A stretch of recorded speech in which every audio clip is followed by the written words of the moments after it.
Gujarat number 1 engineering university, Sankalchand Patil university.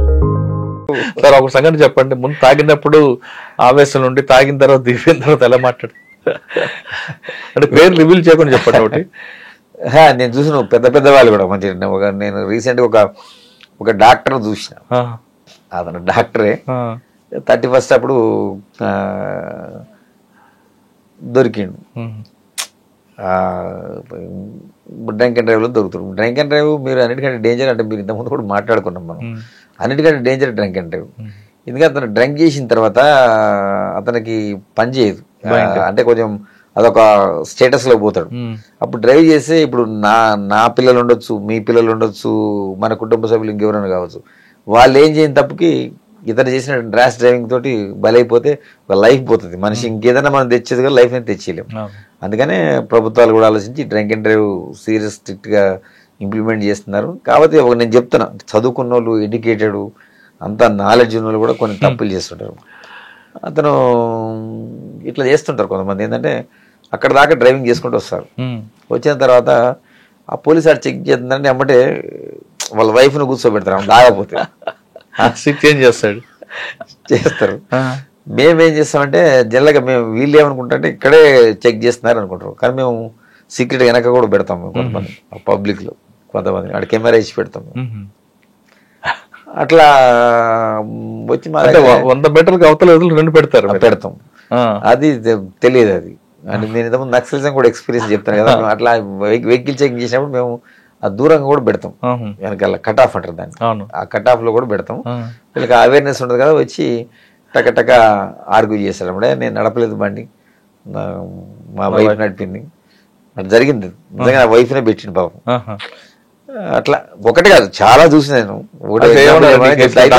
దొరికిన తర్వాత నేను నో సార్ నేను నడపలేదు అంటాడు. మనం బాబు మీరు డాక్టర్ గారు మీరు నడిపారు, ఎందుకు అబద్ధం ఆడతారంటే లేదు సార్ అంటాడు. వాళ్ళ పైన మా సుపీరియర్స్ కూడా కంప్లైంట్ చేస్తారు. వాళ్ళు కూడా మా వాళ్ళు ఏమైనా తప్పు పెట్టారని వాళ్ళకి డౌట్ ఉంటుంది. ఇవాళ రేపు టెక్నికల్ ఆధారాలు ఉన్నాయి.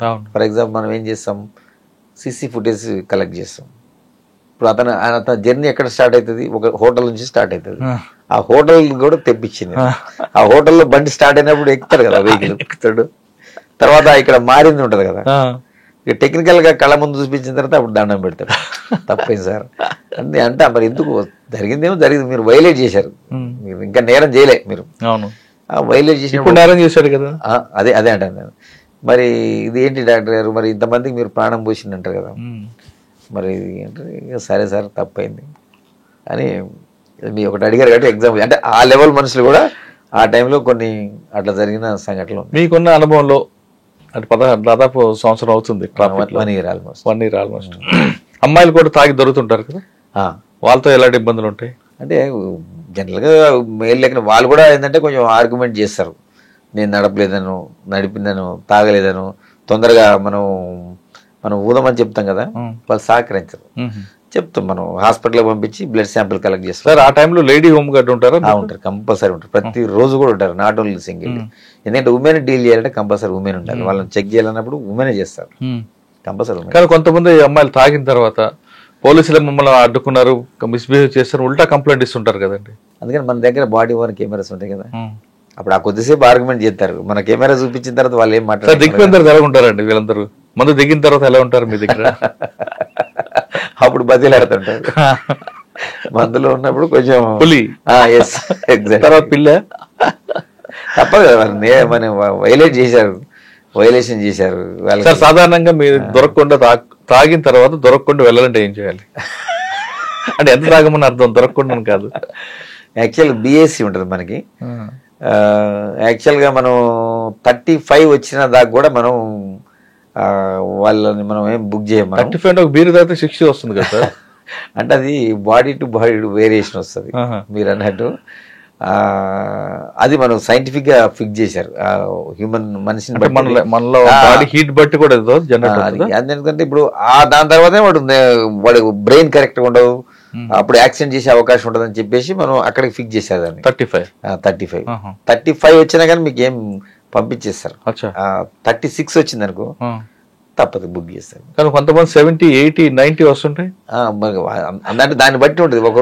మనం మీరు అన్నట్టు అక్కడ కోర్టుకు పంపించిన తర్వాత మనకి 200 క్రాస్ అయింది అనుకోండి, 100 క్రాస్ అయింది అనుకోండి, అప్పుడు 2-3 రోజులు జైలు శిక్ష పెరుగుతుంది. అప్పుడు మనకి 100 లోపు అయితే వాళ్ళకి జస్ట్ మేజిస్ట్రేట్ కూడా ఫైన్ వేస్తారు. సార్ కొంతమంది ఆర్గ్యుమెంట్ ఏం చేస్తారంటే, నేను ఉదయం తాగాను, పోలీసులు రాత్రి చెక్ చేశారు, లేదు నిన్న తాగాను, ఇవాళ రాత్రి చెక్ చేశారు, నేను ఇవాళ అసలు తాగలేదంటారు. అంటే నిన్న తాగింది కూడా బాడీలో ఉంటుందా? ఉంటుంది.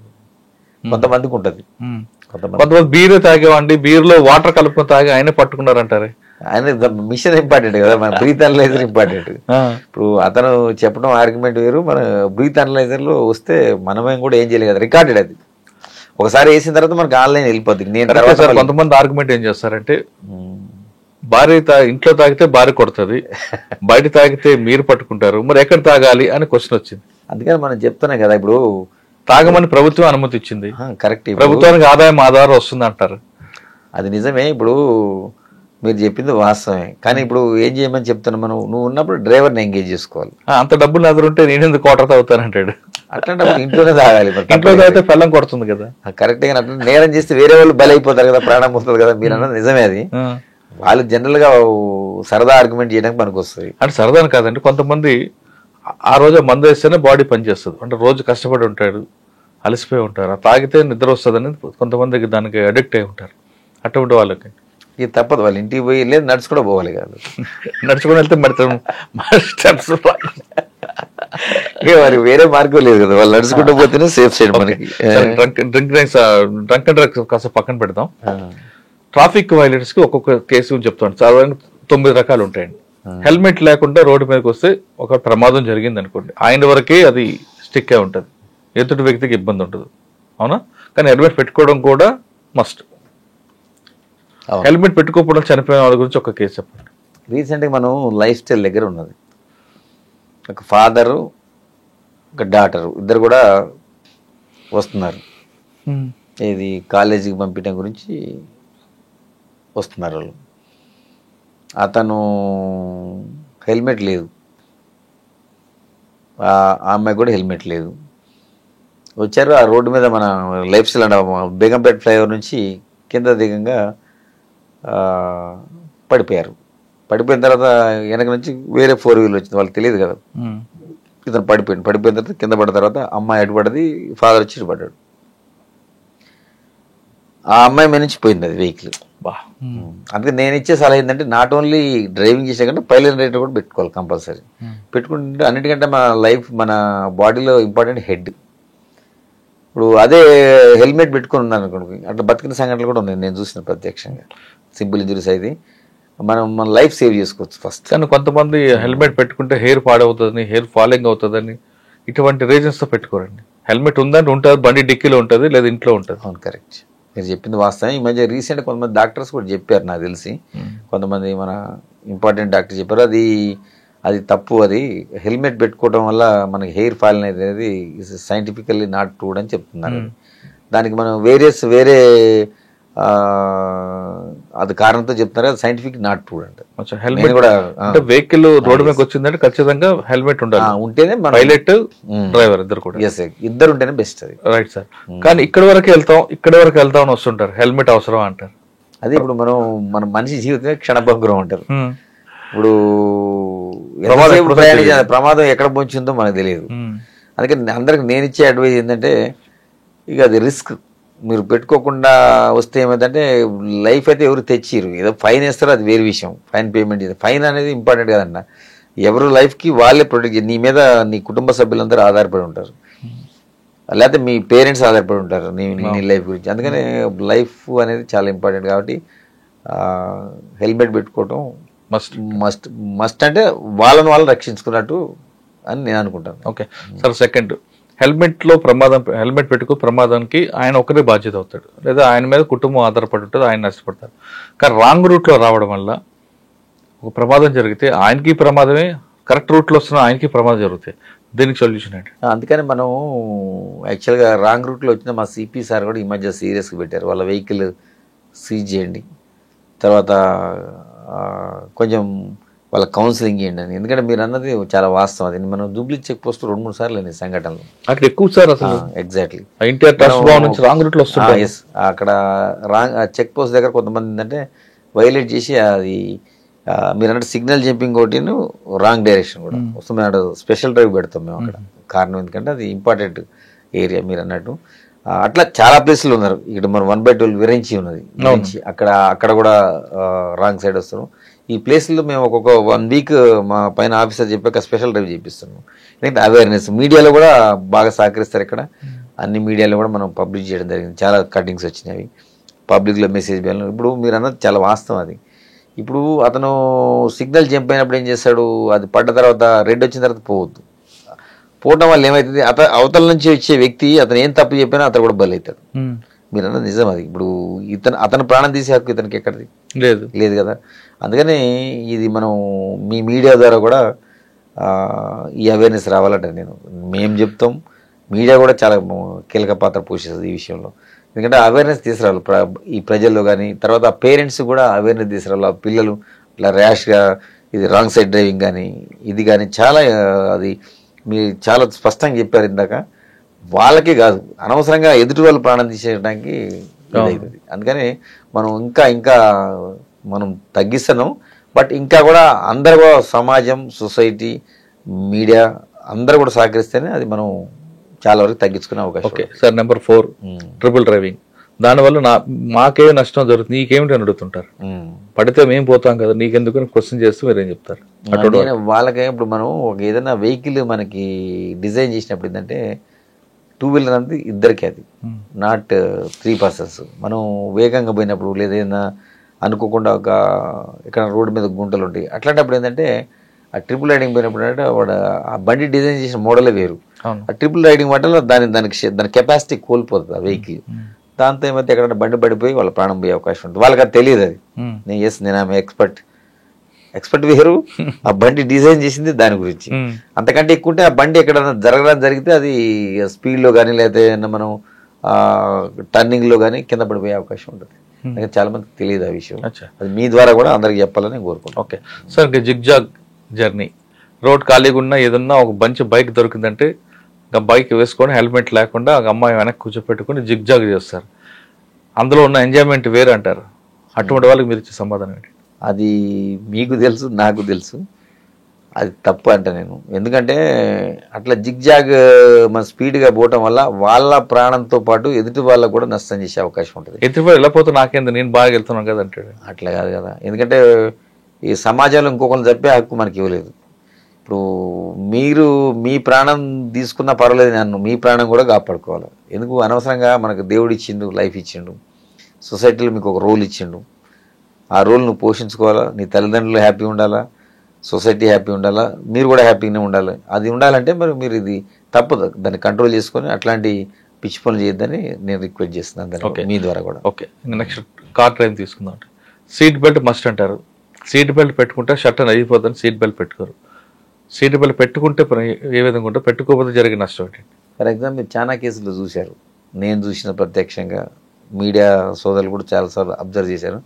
సీట్ బెల్ట్ పెట్టుకోవడం వల్ల ఏంటంటే మనం ఎప్పుడు చాలా మందికి లైఫ్ సేవింగ్ అయింది. ఫ్రాక్చర్లు కావచ్చు, వాటి ఫ్రాక్చర్లు అయితే మనం సర్జరీ చేసి ఇది చేసుకోవచ్చు. ఆ వెహికల్లోంచి విండోలోంచి బయటపడి చనిపోయిన సంఘటనలు ఉన్నాయి. అయ్యో, అదే సీట్ బెల్ట్ ఉంటే మనకి ఏంటంటే ప్రొటెక్షన్ ఎక్కువ ఉంటుంది. మనం షర్ట్ తీరితే ఇంకో షర్ట్ కొనుక్కోవచ్చు, ఇంకొక డ్రెస్ కొనుక్కోవచ్చు, ఇంకేదైనా చేసుకోవచ్చు. కానీ లైఫ్ అనేది చాలా ఇంపార్టెంట్.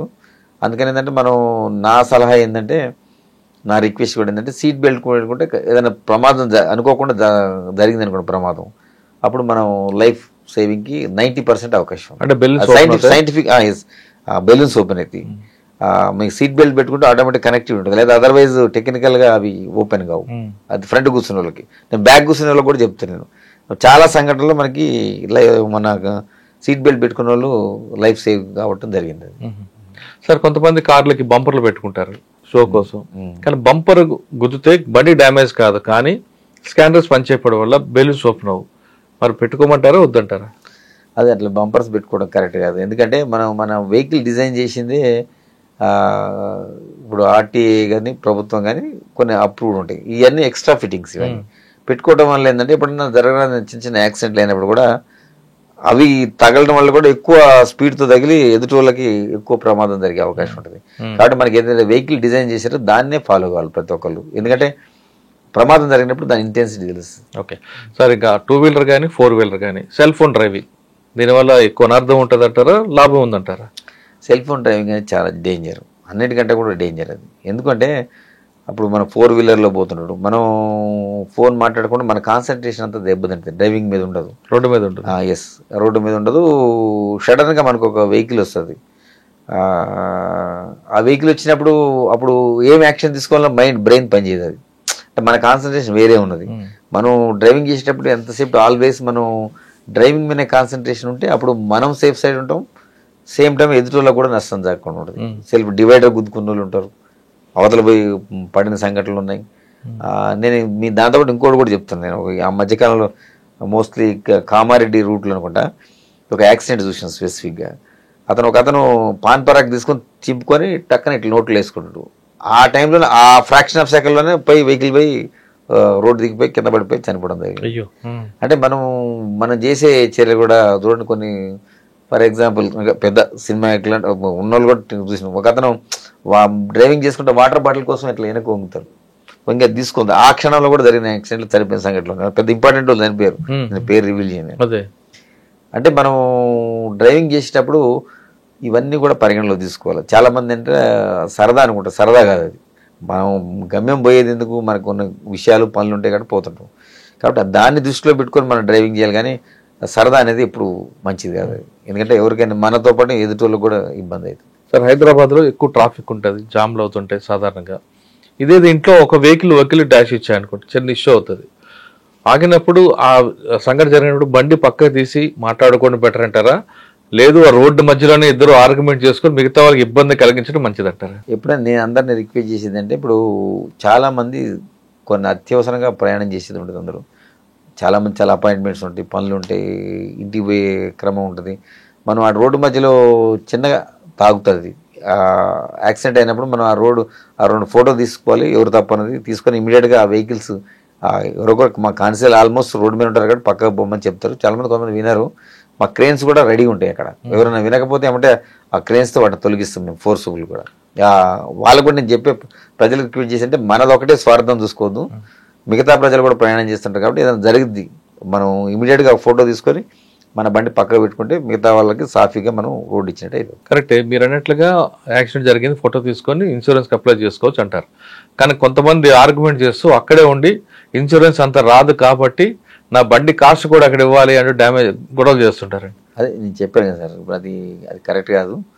ఎందుకంటే మనం ఇది హైదరాబాద్ సిటీ అనేది మన వెహికల్ అనేది కంటిన్యూ ప్రాసెస్. అది ఒక చోట ఒక 1 మినిట్ 2 మినిట్స్ 3 మినిట్స్ ఆగింది అనుకోండి, అది చాలా దూరం ఎఫెక్ట్ పడుతుంది ట్రాఫిక్. అవన్నీ సెట్ చేసుకుంటే మళ్ళీ 10 నిమిషాలు పడుతుంది, 15 నిమిషాలు పడుతుంది. అంటే అందరికి ఒక మనం హాఫ్ అన్ అవర్ 20 నిమిషాలు నష్టం చేసినట్టే కదా. 20 నిమిషాలు అని కాదు, వేరే సీరియస్గా పోయేటోళ్ళు కొంతమంది ఉంటారు, వాళ్ళందరికీ అంబులెన్స్ ట్రావెల్ చేస్తే ఇందులో ఇవన్నీ ఉంటాయి, వేరియస్ థింగ్స్. అందుకని దయచేసి ఎవరు కూడా అట్లా దాని గురించి పెట్టుకోవద్దు. మీకు ఇన్సూరెన్స్ ఎట్లా క్లెయిమ్ అవుతుంది, ఆటోమేటిక్ పోలీసు రాస్తారు, కేసు రాస్తారు. సార్, ఫైనల్గా చెప్పండి, హైదరాబాద్ ప్రజలు ఇంటి నుంచి బయలుదేరి క్షేమంగా గమ్యస్థానానికి వెళ్ళాలంటే ఏం చేయమంటారు? మనం ఇవన్నీ చెప్పుకున్నాం, హైదరాబాద్ అని కాదు, ఇంట్రో ఎవరైనా సరే ఎక్కడైనా కానీ అందరికీ మా పోలీస్ శాఖ తరఫున విజ్ఞప్తి ఏంటంటే, మీ మీడియా ద్వారా, ఐడ్రీమ్ ద్వారా మీరు ఇంత స్పెసిఫిక్గా ఇంత లాంగ్ ఇంటర్వ్యూ తీసుకొని ప్రజలకు కూడా ఒకటి ఇది అందించాలని సదుద్దేశంతో చేస్తున్నారు కాబట్టి మీ ద్వారా మేము రిక్వెస్ట్ చేస్తున్నాం ప్రజలకి. ఇవన్నీ డ్రంక్ అండ్ డ్రైవ్ కానీ, ట్రిపుల్ రైడింగ్ కానీ, వితౌట్ హెల్మెట్ కానీ, ఇవన్నీ కూడా మీరు పాటించుకుంటూ పోతే మీ ప్రాణంతో పాటు ఎదురులో కూడా ప్రాణం సేవ్ చేసి సహాయం చేసిన వారు అవుతారు. అందుకని దయచేసి అందరూ కూడా ఈ ట్రాఫిక్ రూల్స్ పాటించి మీ గమ్యం చేరుకోవడం ఉత్తమని మీ ద్వారా నేను అందరికీ రిక్వెస్ట్ చేస్తాను. ఇంటి నుంచి బయటికి వెళ్ళిన వ్యక్తి గమ్యస్థానానికి వెళ్ళి తిరిగి ఇంటికి రావాలన్నా మీరందరూ కూడా ట్రాఫిక్ రూల్స్ పాటించండి అంటున్నారు హరిప్రసాద్ గారు. కేవలం మన ఒక్కరే కాదు, ఎదుటి వచ్చిన వ్యక్తి కూడా అతని క్షేమం కూడా ఇంటికి చేరుకోవాలంటే మన డ్రైవింగే ప్రధానంగా ఉంది అంటున్నారు. మనం ఒక్కరే స్వార్థంగా వెళ్తే ఎదుటి వ్యక్తి నష్టం జరిగితే ఆ పాపం మీకే తగులుతుంది అంటూ అతను చాలా కొన్ని సంగతులు చెప్తున్నారు. ఖచ్చితంగా ట్రాఫిక్ రూల్స్ పాటించండి, మీరందరూ హ్యాపీగా ఉండాలని కోరుకుందాం. ఇది హరిప్రసాద్ గారితో ఎక్సలెంట్ ఇంటర్వ్యూ. వచ్చే వారం మరో ఇష్యూలో మళ్ళీ కలుద్దాం. అందరికీ నమస్తే. Thank you sir. Thank you very much. Welcome sir.